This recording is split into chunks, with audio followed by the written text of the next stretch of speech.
Nouveau coup dur pour Paris, qui annonce la fermeture de l'ambassade française au Niger, une décision qui fait suite au changement à la tête de l'État nigérien, les nouvelles autorités ayant affiché une hostilité ouverte envers la France, ex-puissance coloniale.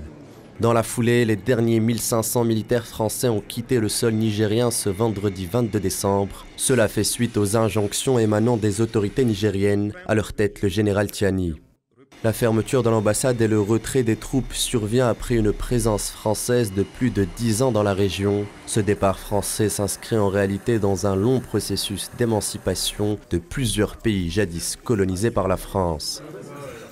C'est dans une volonté de mettre fin à l'omniprésence française sur les plans militaires, économiques et politiques que le Niger a emboîté le pas au Mali et au Burkina Faso. C'est en quelque sorte une deuxième indépendance à laquelle aspirent ces nations, non sans un soutien populaire important.